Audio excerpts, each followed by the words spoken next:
নির্বাচন চলাকালীন বিজেপির এক গদ্দার বললেন বোমা ফাটাবো। আরে বোমা ফাটিয়ে মমতা ব্যানার্জির ওপর রাগ হয়তো মেরে দে। অভিষেককেও তো খুন করতে গেছিলি, ধরে ফেলেছিলাম আমরা। কিভাবে করেছিলি?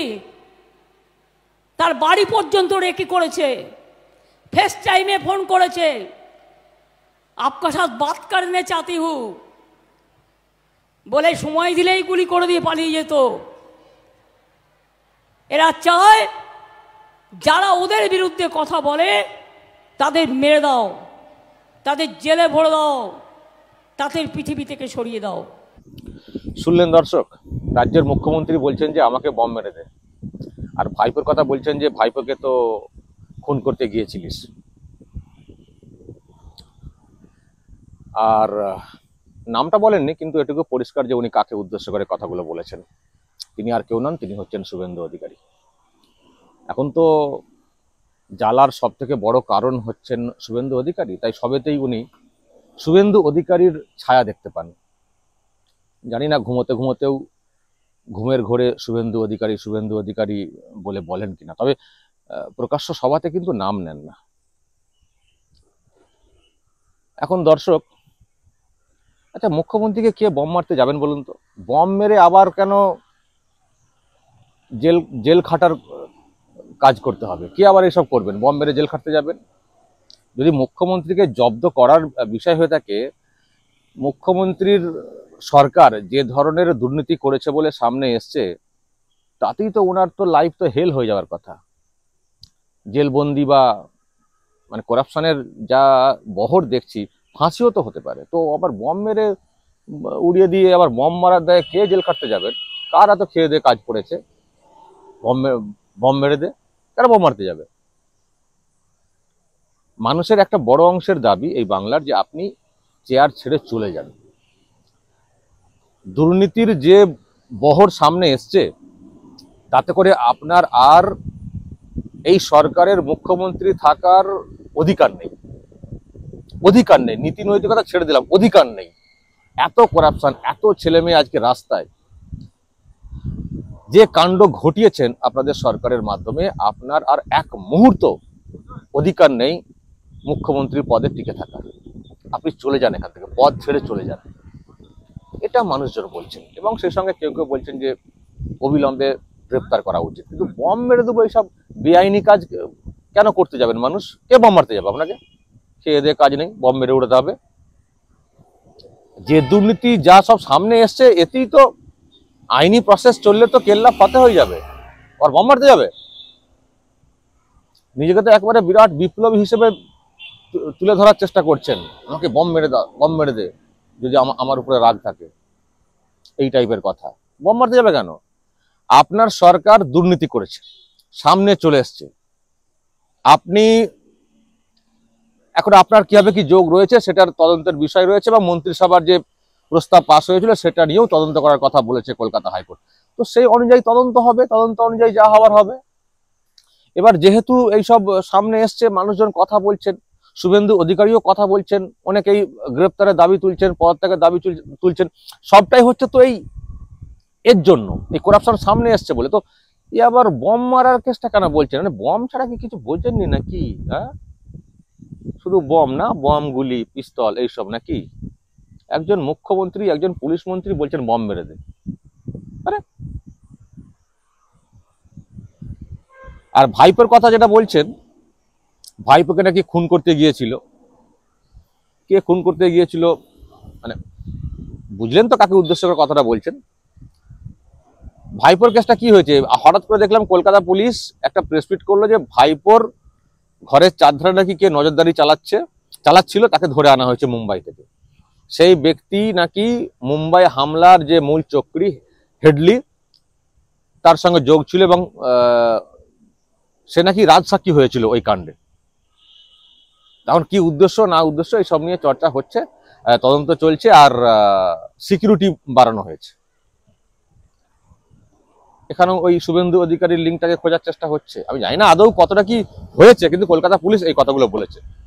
এখন এই কলকাতা পুলিশের এই কথার মধ্যে বা যে অপারেশন চলছে অ্যারেস্ট করা ইত্যাদি, তার মধ্যে আবার কোনো ষড়যন্ত্র রয়েছে কিনা, কোনো পরিকল্পনা রয়েছে কিনা জানি না, প্রশ্ন রয়েছে। তো এখন মানে এখানেও ওই শুভেন্দু অধিকারীর লিঙ্ক খুঁজছেন।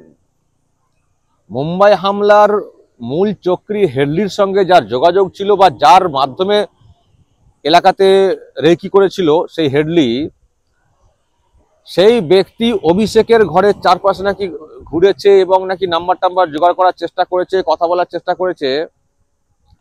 আমরা তো এটা নিয়ে বলেছিলাম অন্য কথা, যে এই রকম লোক যারা মানে জঙ্গি কার্যকলাপের সঙ্গে যুক্ত, তারা অভিষেককে যোগাযোগ করার চেষ্টা করেছে বা সে অভিষেকের সঙ্গে যোগাযোগ করার চেষ্টা করেছে। কোন সাহস থেকে সেটা সে করতে পারলো? একটা 2 নম্বরই লোক যদি কোনো মানুষকে অ্যাপ্রোচ করতে যায়, তাকে তো ভাবতে হয় যে এই লোকটা আমার 2 নম্বরিতে সহমত পোষণ করবে কিনা, আমি যে বলবো, আমি যে প্রস্তাব দেবো ঠিকঠাক মানে অ্যাকসেপ্ট হবে তো, নাকি মানে এটুকু তো একটা আশা রেখে তো মানুষজন বলেন, নাকি মানে কোনো মতেই সেটা গ্রহণ হবে না। আর মানুষ মানে জেনে বুঝে কি কেউ বলেন, কোনো প্রস্তাব দেন? নিশ্চয়ই একটা ভাবনা থাকে, আশা থাকে যে বললে মনে হচ্ছে শুনবে।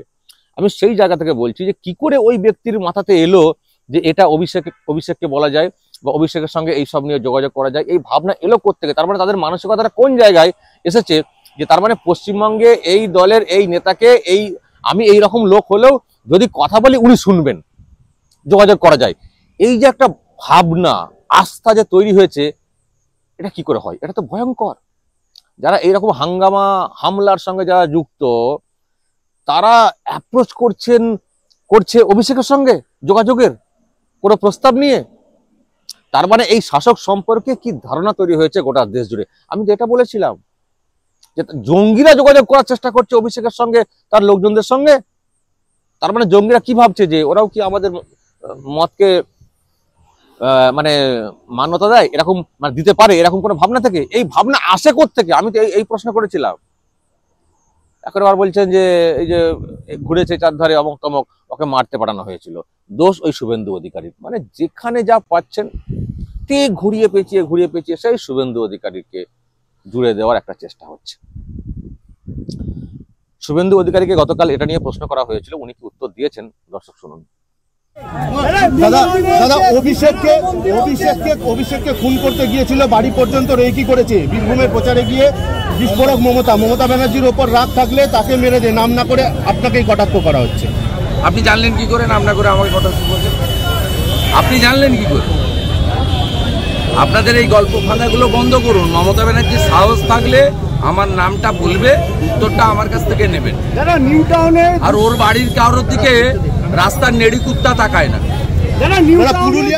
শুনলেন, বলছেন যে কে ওর বাড়ির দিকে তাকাবে, নেড়ি কুত্তা ওর বাড়ির দিকে তাকাবে না। দেখুন, মানুষের প্রচুর একটা মানে রাগ তৈরি আছে, প্রশ্ন তৈরি হয়েছে ওকে নিয়ে।